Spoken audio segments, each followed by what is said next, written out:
Maelstrom set for Pirates of the Caribbean at World's End, the biggest action sequence ever attempted.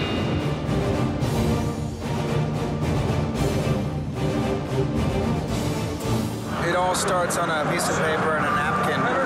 Then 600 very talented men and women come in here and build all this. We shot it in a warehouse that's the size of a, small city, basically. I've never been in a building where you have horizon drop-off, just looking from one side to the other. When you walk into that hangar, you've got the two main ships. You've got 3 or 4 other ships, and they're all sort of floating around 30 feet in the air. This is the Super Bowl of the motion picture business right here. We had to design and we had to create this monster in 3 months. It allowed for a scale that nobody had even thought of. When Gore saw it, he fell in love with it and realized, now I can do what my vision is leading me to do. Look at that. That is a massive piece of sculpture. We knew it's going to be huge, but until it was done and we walked there and we looked at the whole thing, it was pretty impressive. And this was a sequence that went on for about 8 weeks. It was an enormous production.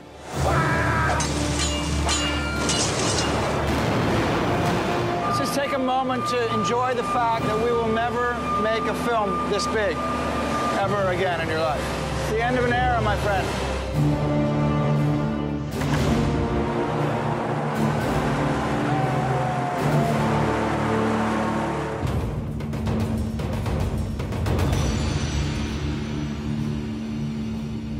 Good morning.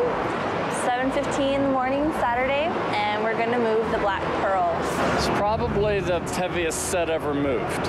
As you may see, Effects has placed 8 air bearings underneath the set itself. It'll float on air like an air hockey game, but upside down. It's air bearings, less air pressure that's in the tire on your cars. It's not so much moving it, it's controlling it. Once it gets in the air, it kind of wants to do its own thing. We're going to use the forklifts as like little tugboats, and they'll just shove it along. So we're lacking water, we're lacking sails, and we're lacking wind, so this is Hollywood's way of moving a boat. Right now, they shouldn't be tied to the mast. They should just be off the ship. Gore's a strong proponent of trying to get practical elements on set, to get as much in camera as you can get, and then use visual effects where you really need them. This cannon right here, let's have Tony hit that. It's important to have real elements. As much as you can do real, more realistic the final result will be. Our function as special effects is if it moves or it's in the atmosphere, we do it. John, so this is not bolted into any sort of floor? No. So when this thing tilts over, is there a counterweight or what? Well, yeah, it's all built into it. Yeah, it'll be fine. I asked a great question. It'll be fine. What we're kind of doing is just creating a lot of havoc. What we decided to do that has never been done before on any motion picture is put a tower at each end of the ship and be able to heave it up. We could heave it up 15 feet. And then usually you're not going right straight into the wave, you're going to the side. So you can put a little bit of roll into that. Cool. And then it starts looking real. It's our understanding that these 2 gimbals for the Black Pearl and the Flying Dutchman are the largest gimbals that have been built for the film business. To put it in perspective, just think that one ship weighs the equivalent of a 747. Those big things there are the hinges that get put into here, basically like your very big Lego set, right? You gotta put it together, they attach the hydraulics. The Pearl requires 1,000 gallons a minute of oil to make it run at speed. These will supply hydraulic flow to both ships, about 1,000 gallons a minute. That's almost 10 times the normal amount of oil that you would use on a motion base for a normal motion picture. We had 150 welders working 24/7. There's over 2,000 feet of hydraulic hose. There's over 1 million pounds of steel. This is unheard of. Logistically, it's huge undertaking. It's the most lights that have ever been used to light anything ever in the film business.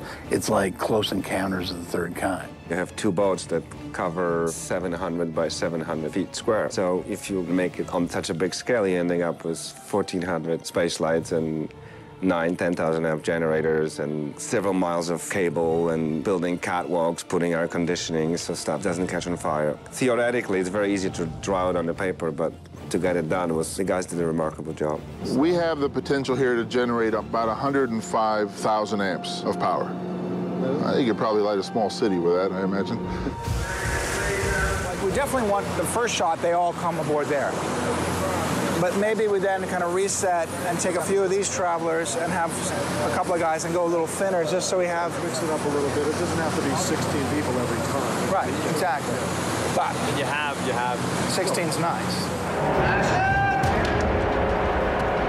When we're writing, we actually try to think of what would be a challenge to the stunt coordinator, or what would be a challenge to the CGI animators. What is something that they'd read, they go, I want to try to do that. There's a lot of things going on. It's pretty wild. At first, I thought, well, we can't do big battles on these ships when they're at a 30-degree angle, and we did. Rain, wind, smoke, debris mortars. All of a sudden, you'll be doing the most finely tuned choreography, and a piece of balsa wood will hit you in the side of the face.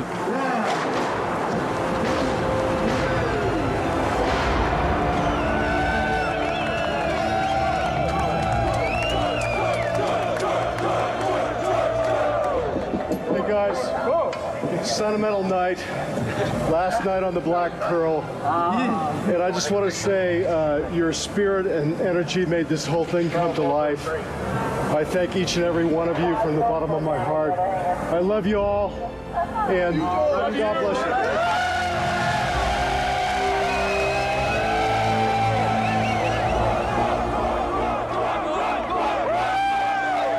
What an audience doesn't see is how much time all these actors put in behind the camera. The sword fighting, the stunts, things that take weeks and weeks or months to prepare. It looks so simple when you see them clash with those swords, but everything is so choreographed and it's very difficult to learn. It's hard for an actor to stand in front of a blue screen or a green screen and try to recreate what's happening around them. So what Gore has created, he used the real wind, he used the real rain, he used the real ships. So the actor is really feeling or experiencing what the character would be experiencing. And that's what a director wants. He wants a real performance. These characters are feeling it. This is how Cecil B. DeMille probably did direct. And when we did the sword fights, and there are 160 people sword fighting. It's kind of brutal. From the first shot, you're pretty much wet all day long. We went for 3 months. It's torrential downpour and probably 75 knots of wind in this building. I call it surviving. They turn the rain on and you're drenched within about 10 seconds. It's quite challenging. It certainly makes it feel real. You can barely move, but you sort of have so much adrenaline on the day that you hopefully rise to the madness of the moment. Brace of yours, you cack-handed dickhead! Dying is a day worth living for! You have all these plans to act and maybe do it rather elegantly, and then they turn the rain machine on. The bad news is all your ideas go out the window. And the good news is that actually it's very authentic because you're in a maelstrom. You're afraid to get wet. I just feel sorry for the crew because they're in it all day long. In terms of whether anybody's angry at us, I just do want to go on record and say we did not add the rain. The way we treat the blue screen is actually very tricky because we're putting so much rain out there that in certain angles, this blue screen is completely obscured by the rain. But in the same time, if you are in the reality of this maelstrom storm, your visibility will be limited too. There was a bit of a negotiation with Gore where he wants this very, very dense rain. I'm concerned in a shot like this, the dynamics are not going to be what you want. Then I'm going to be trying to get rid of it. I was concerned that the blue screen wasn't blue anymore, and at times it was going completely gray. I was always arguing for, could we just do a little less? The very interaction of the rain hitting the masts and the rails of the boats and cannons and dripping from people's faces. I mean, it's the stuff you cannot reproduce. It's a tremendous amount of work for ILM. Fortunately, they're brilliant, and John Knoll is going to pull it off. It's a wrap on the Pearl. It's a wrap on the Pearl. It's kind of a wrap on the Maelstrom, isn't it? You could say that, although we have a lot of work to do in post.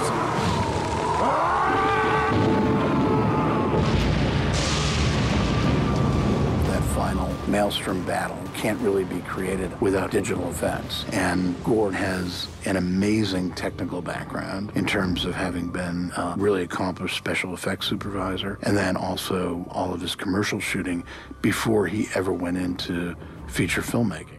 I like that camera shake you put in that Johnny shot. He looks a little soft. When he's dealing with an effect shot at ILM and he's kicking it back for the 9th time because it's not quite right, the people he's talking with at ILM, he has the same knowledge base, and he can see things in a shot that an average director without that technical background wouldn't see, and it ends up making the movie that much better. He's very tough on us on the composites and will bust us for very small cheats that we try and do. We'll make sure he stays sharp. We've been doing a lot of kind of water on the lens like this. I like it. We should just dodge. Yeah, keep his face clear. Critical area. That's just going to make the whole thing so much better. The whole thing is his movie, you know, and he's involved in every aspect of it. And just as he might worry about the production design of different elements, you know, he worries about or concerns himself with the visual effects. The single biggest issue for us was the maelstrom. To put enough detail into it, to have the motion look realistic, and that we had to do that for several hundred shots. The two ships side by side at Palmdale, you know, they were rigged to move opposite each other, and there was a lot of worth in that, particularly with the way the people on the ships reacted and moved to a deck that was actually tilted and so forth, and having the rain come down, pouring. But when you were looking from one ship across to the other, it quickly became evident that the two ships didn't move enough separate from one another. So, you know, it became necessary to sort of eliminate the ship in the background and replace it with our CG, Black Pearl or Flying Dutchman, and people with characters, or to use an element of the real ship, but then cut it out and sort of add the right movement to it. ILM put all their resources into finishing Pirates 2, getting it on time. So when you actually look at like, okay, well now we can start on P3, there wasn't that much time left. We thought that the first movie had a lot of effects shots in it, and this is probably 3 times that. John Noll and ILM had a really difficult task. In the third movie, there were over 2,000 visual effects shots. Virtually everyone in the facility was working on the film at the same time. It was the first time that had happened at ILM since Return of the Jedi. Do you feel this?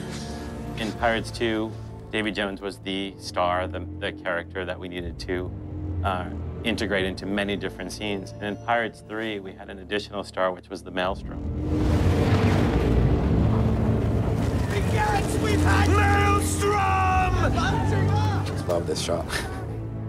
It looks so real. It's a little bit with how the camera is animated as well, but it just feels like there are big waves out there and they're moving slowly. And there's no water here. There's just a plate in the foreground.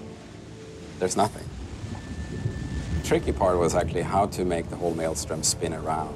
We've looked at a lot of, you know, big wave anomalies. We've looked at, you know, 60-foot waves, studied how water moves and how it accelerates as it kind of comes up to the lip. And we're just, you know, trying to create something that we buy, that we believe. When you see a wave, there's this incredibly complicated thing going on. It's not a simple process. You've got all the water molecules and everything is kind of interacting and it's creating foam and spray and mist and all sorts of chaos is happening.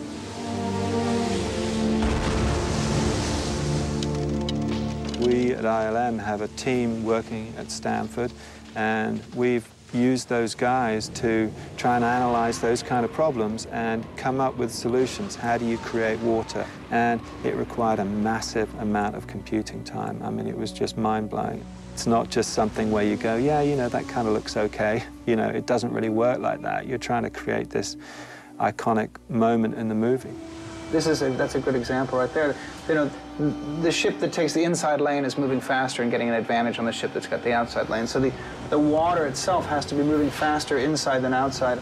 You can sort of see that the Black Pearl is going closer in or more towards the center where there's a faster band of water. Now that was, of course, very, very hard to simulate. I mean, they've had to go back and rework the Maelstrom, keeping in mind that, you know, there's a story to be told here. What's happening in the foreground is pretty complicated as well. There's a gigantic battle happening between the crew of the Black Pearl and the crew of the Flying Dutchman. So we have computer-generated